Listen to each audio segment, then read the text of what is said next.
C'est un réel plaisir de vous retrouver tous les mercredis lorsqu'il est 15 heures, passé de quelques minutes sur Baobab Africa, la chaîne leader en termes de culture, environnement et santé. Nous sommes en Fumba, nous on a fait la rencontre de pas mal de jeunes, ceux-là qui ont dédié leur vie à la promotion de la culture. Mesdames, messieurs, si vous nous retrouvez sur Baobab Africa, bonjour et bienvenue.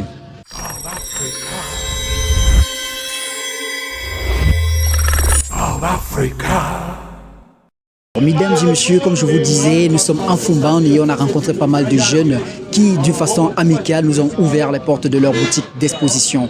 Aujourd'hui, nous sommes avec un jeune talentueux sculpteur, également artiste musicien, il faut le préciser. Il va nous parler de lui, de son métier et de sa vie en Fumba. Alors bonjour. Bonjour.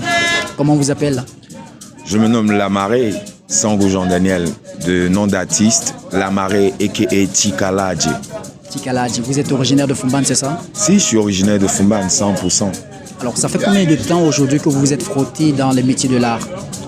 Depuis tout petit, depuis tout petit. Je veux dire que chez nous, c'est une habitude, c'est la culture, c'est une nature. Donc, c'est vrai que j'ai fait d'abord beaucoup d'autres choses et puis, voilà, la nature m'a rattrapé parce que j'ai exercé beaucoup de choses dans la vie.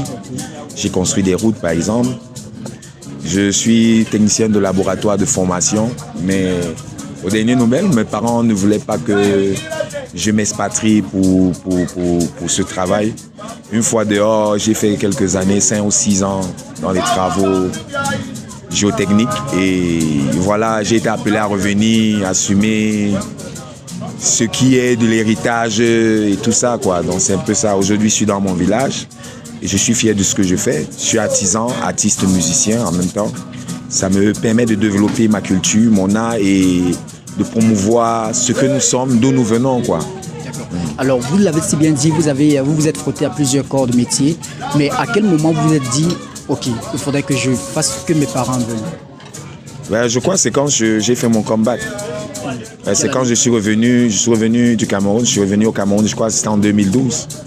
En 2012, je reviens du Cameroun, je suis sur un chantier de route, d'autoroute en Guinée équatoriale avec Sogia, Satom et Bouygues Bâtiment.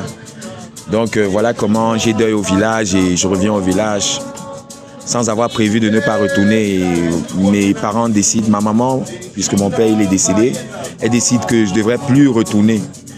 Donc voilà comment je me réinstalle dans mon village natal et que je me réadapte et je recommence à zéro à me refaire. Et c'est aussi comment je retrouve la voie de la culture qui était mienne.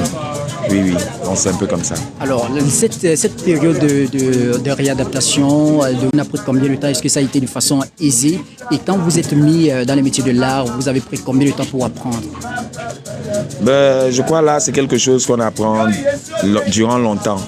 C'est comme la musique. Il ne faut pas sortir tout de suite pour faire des albums. Il faut pouvoir se perfectionner. Il faut avoir une expérience du terrain. Et il faut savoir ce qu'on veut. Donc c'est un peu ça. Là, ça a toujours été ça. J'ai toujours été un peu retenu par la culture ou l'art parce que depuis tout petit, je fais la musique. Depuis tout petit, je fais dans ce qu'on voit là, les objets d'art et un tas d'autres choses. Donc ça a toujours été là. C'est pas quelque chose que je vais dire que j'ai commencé tant et j'ai commencé tant. Bon, la chance que nous avons chez nous, c'est que déjà, depuis les bas âges, nos parents, ils nous apprennent ici dans le Noun à garder nos origines, à garder notre culture, nos traditions. Je crois que c'est déjà ça la chance que nous avons. Et le fait d'avoir gardé cette tradition-là nous ramène forcément à l'art, puisque dans ça, on a besoin de se découvrir, on a envie de savoir qui nous sommes, afin de pouvoir savoir exactement c'est quoi notre tâche ou notre mission sur Terre. Et je voulais aussi préciser que cet art-là aussi a d'abord un côté spirituel, qui est nous, que nous devions d'abord comprendre, avant de comprendre celle des autres. Mais aujourd'hui, je constate que beaucoup de jeunes fuient cet art par manque d'ignorance ou par manque de connaître ou de connaissances. Pourtant, c'est ce qui pourrait mieux leur permettre à découvrir qui ils sont et de découvrir aussi ce qu'ils sont amenés à faire sur Terre et déjà d'ailleurs leur direction où ils vont. Vous avez parlé de jeunes qui aujourd'hui se détournent de la culture. Vous, quand vous êtes rentré au Cameroun, est-ce que ça a été facile pour vous de vous rapprocher des aînés afin de pouvoir apprendre, sauvegarder la culture et le patrimoine? Je crois que tout ce qui est bien dans la vie n'est jamais facile. Déjà, je ne suis pas né au village. Je suis né à Douala, j'ai grandi à Douala. Je reviens au village dans ma vingtaine et plus. Donc, ce que je veux dire, c'est que rien n'a jamais été facile. Et les gens, d'habitude, ils vous repoussent parce qu'ils ont envie de savoir si vous avez, la détermination, de savoir à quel niveau s'arrête votre détermination. Et moi, ce que je vais dire aux jeunes, soyez déterminés, soyez patients. Parce que la patience est la mère des vertus. Et la détermination, quand vous êtes déterminé, même un orage ne peut pas vous arrêter, même une tempête. Alors, depuis que vous êtes installé, est-ce qu'il y a des jeunes qui vous ont déjà abordé, dit au grand frère, on veut apprendre, on veut devenir comme toi? Et est-ce que ça arrive souvent? Si, ça arrive tous les jours. Mais le problème ce n'est pas de le dire, le problème c'est de s'assumer. Vous voyez, ça dit tous les jours, ça se dit tous les jours. Il y a ceux même qui viennent, qui commencent, et après, voilà, ils sont désespérés. Mais ceux qui tiennent la route tiennent le bout. Est-ce qu'ils sont désespérés parce qu'ils se disent que le métier n'aurait pas son nom? Est-ce que tu peux garantir à ces jeunes que ce métier n'aurait son nom? Quel genre de garantie ils ont besoin? Je suis devant eux et je vis de ce métier. Donc, je veux dire, le problème, c'est de valoriser ce qu'on fait. Tout métier, déjà, je crois, nourrit son homme, selon ce que nous, on apprend dans nos cultes. Tout métier nourrit son homme. Le problème, c'est de savoir et de persévérer, de savoir ce qu'on fait, ce qu'on veut, et de persévérer ce qu'on veut, comme je disais tantôt. Question de nourrir l'homme, non, ça nourrit son homme. Ça, c'est clair. À partir de là, nous construisons des maisons, nous achetons des belles voitures, nous réalisons des projets, nous voilà, autant de choses. Mais le problème, c'est la persévérance, comme j'ai dit tantôt. Il ne faut pas tout de suite se lancer, attendre qu'il y ait des retombées tout de suite. Parfois, les retombées arrivent quand on s'attend le moins. Alors maintenant, lors de vos travaux, il vous faut combien de temps pour réaliser une œuvre d'art, que ce soit la sculpture ou alors, parce qu'on voit même les t-shirts vous faites. Mais on va d'abord rester sur le plan de la sculpture. Ça vous prend combien de temps pour réaliser? Le temps n'a pas d'importance concernant l'art. Le temps n'a pas d'importance parce qu'on travaille sur une certaine inspiration. Et l'inspiration est divine. C'est esprit, c'est spirituel. Parfois, vous faites un truc, vous travaillez une pièce, et à un niveau, vous vous arrêtez parce que vous n'êtes plus inspiré, parce que vous êtes pris par les choses de la vie. Mais à la fin, vous vous rattrapez, voilà, vous le faites. Donc, ce n'est pas un problème de temps. Je ne crois pas que c'est un problème de temps, c'est un problème de détermination. Et l'autre chose, c'est que là, c'est pas comme autre chose. Là que nous faisons ne dépend pas d'une personne. Parce qu'il y a beaucoup de choses qu'on fait qui passent par beaucoup de mains de personnes afin que la pièce soit ce qu'elle soit. Vous avez parlé d'inspiration, vous avez parlé d'inspiration. Est-ce que vous est déjà arrivé, comme tout le monde, comme tout artiste d'ailleurs, d'avoir le syndrome de la page blanche? Mais là, on ne va pas dire page blanche parce que vous n'êtes pas écrivain. Est-ce que vous avez déjà été en manque d'inspiration? Et si oui, comment est-ce que vous avez traversé cette étape-là? Bon, le problème, c'est que c'est un problème quand vous ne connaissez pas la solution. Le manque d'inspiration, bon, j'ai jamais vraiment été en manque d'inspiration parce que tout ce que je fais m'inspire. Oui. Quelqu'un qui a manque d'inspiration, c'est peut-être quelqu'un qui est sur une voie qu'il ne maîtrise pas. L'air que je respire m'inspire. Les arbres que je vois m'inspirent. Le décor, le relief que je vois m'inspire. Donc je m'inspire de tout. Je m'inspire même de l'eau, je m'inspire de l'air, je m'inspire de la terre. Le problème, c'est d'avoir une connotation nette de ce qu'on veut, de ce qu'on recherche. C'est ça qui est important, de ce qu'on veut transmettre. Parce qu'aujourd'hui, il faut savoir c'est quoi notre travail, vers quoi on voudrait s'inspirer. Je crois que c'est ça le plus important. C'est ça le plus important. Votre art n'a pas de prix à vous entendre parler. Si, là, n'a pas de prix. Oui, mais est-ce que, de façon, je vais quand même poser la question, est-ce qu'il y a les bourses? Quelles sont les bourses? Est-ce qu'il y a des œuvres qui peuvent coûter 2000 francs, 5000 francs, ou alors c'est pour une catégorie? Non, les œuvres vont de 100 francs à 1 milliard, des milliards. Okay. De 100 francs. De 100 francs.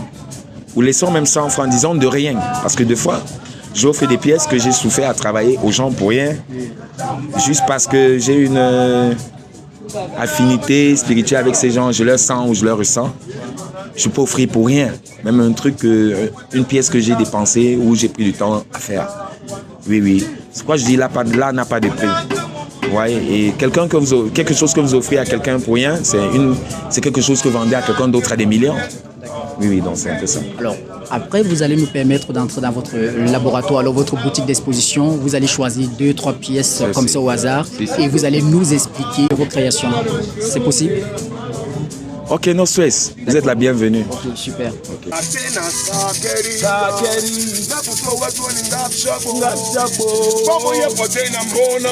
Emi parumenten senjam Emu matena sakeriga Mebuto wetwoni ngapshabo Kwamba ye potu kwa monana Emi parumenten senjam Ya Beaka yaka Beya nega Wo Mumpu wumputwo Ere meputwo Kango ya Beaka yaka Yandeka yeah. Ene me butore ya femina ya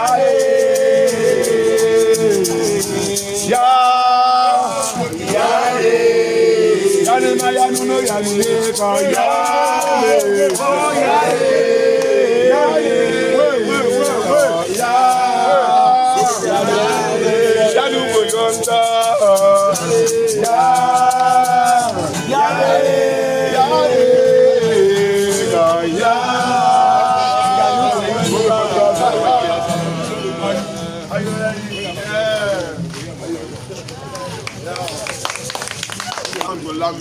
Il y a ce masque-là. Oui. Qu'est-ce qui m'a inspiré? Bon, je voudrais plus qu'on parle des masques ancestrales. D'accord. Ce serait bien parce que il est question de culture. Je voudrais d'abord voir la culture de chez moi et faire connaître ce que c'est. On va commencer par un masque Tika. Tika, c'est ce qui constitue les Bamoun, les Bamileke et les Bansa du Nord-Ouest. Donc ceci, c'est un masque Tika. Ce masque se porte sur la tête, ainsi. Et il est fait pour des rituels de danse que nous faisons généralement à la fin de la récolte pour remercier nos ancêtres de nous avoir permis d'avoir une bonne récolte. Donc c'est un masque Tika qui est là. C'est de ça qu'il s'agit. Et vous allez voir, le masque lui-même est constitué de quelqu'un qui est viril et en bonne santé, d'où vous voyez les yeux. Les yeux sont un exemple de la virilité et de la puissance. C'est ça que vous regardez dans les yeux, quelqu'un qui a le regard vif. Et vous avez les joues qui donnent la prestance du bien-être. Parce que chez nous, généralement, quand vous êtes bien portant, il faut que vous soyez gros, joufflu et tout. Donc, ici, ça se voit que c'est quelqu'un qui mange bien et qui ne manque pas de quoi se nourrir. Et c'est un peu ça. Et ça vous a pris combien de temps pour le réaliser? Bon, en principe, un masque pareil, je prends 1 mois, 2, 3 mois, 4 mois par là. 4 mois par là, pour qu'il soit ce qu'il est et... Oui, 4 mois de finalité. Qu'il soit ce qu'il est, la patine et tout ça, la sculpture.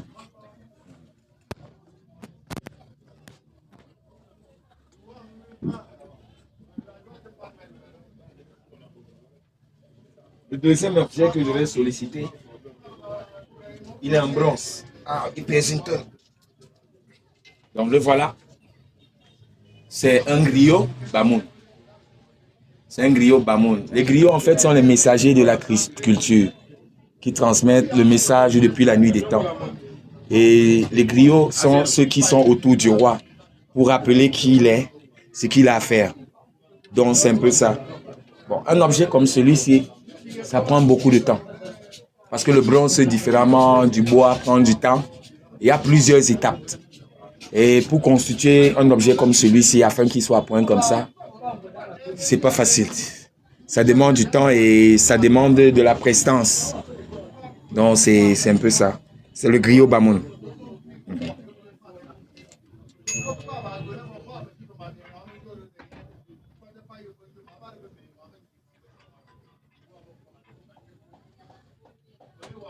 Bon, le troisième objet que je vais choisir, C'est un objet en bronze et c'est un signe de notabilité chez nous. C'est un signe de notabilité chez nous. Et c'est quand vous atteignez le degré de général dans la notabilité. Le voilà, c'est un masque collier, cerceau en fer. Donc ceci est décerné par le roi afin d'exprimer votre bravoure et votre grandeur dans l'échelle de la société. Oui, donc ceci, c'est un masque Bamoun, c'est un collier Bamoun. C'est un de masque des différents rois de dynastie. Oui, oui, ce masque est censé, cet objet est censé vous conférer des pouvoirs spirituels qui vous permettent d'aller au-delà de la personne que vous êtes et de vous surpasser. Alors, vu que vous dites que ça, c'est un, comment je peux dire, un collier que le roi remet. C'est un dieu de distinction. Une de distinction. Il Ok. est un peu comme celui-ci. Il se porte aussi avec celui-ci des fois. Avec un petit sac qui manque. Oui, oui. Donc, ce qui veut dire qu'une personne lambda peut l'avoir. Oui, une personne lambda peut l'avoir. Ce que les gens oublient, c'est que il n'y a pas de masque compliqué. Naturellement, quand vous fabriquez un masque, il ne devient pas compliqué. Ou, comme on dit, il n'est pas habité par un esprit. Non.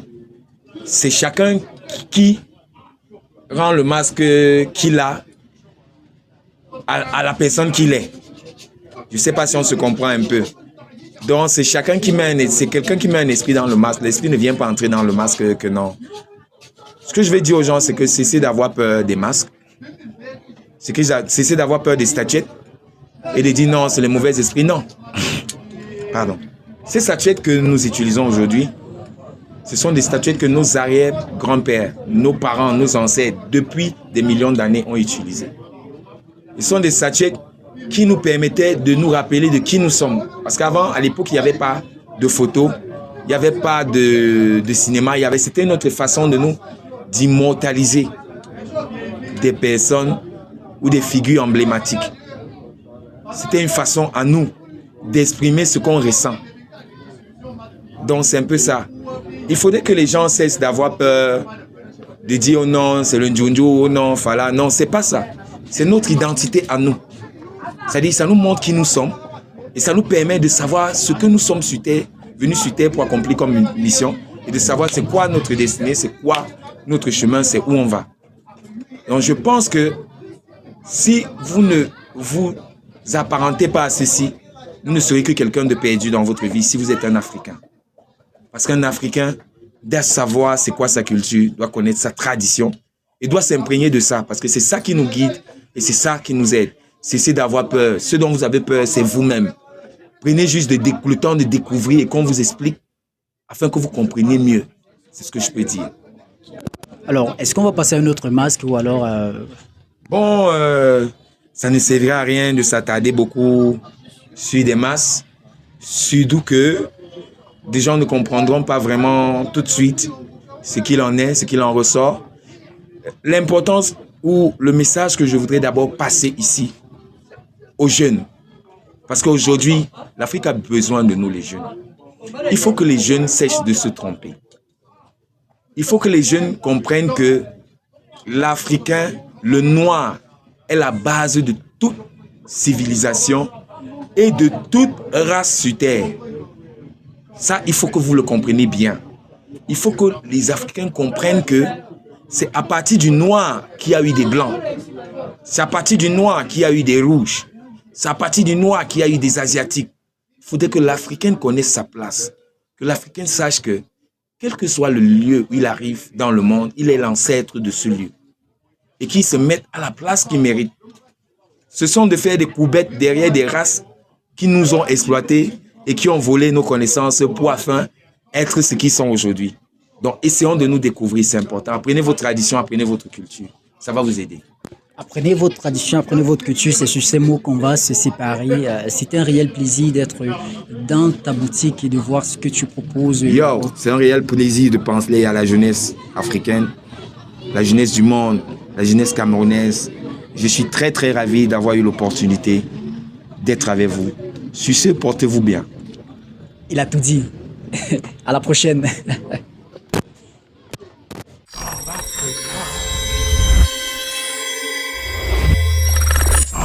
Africa.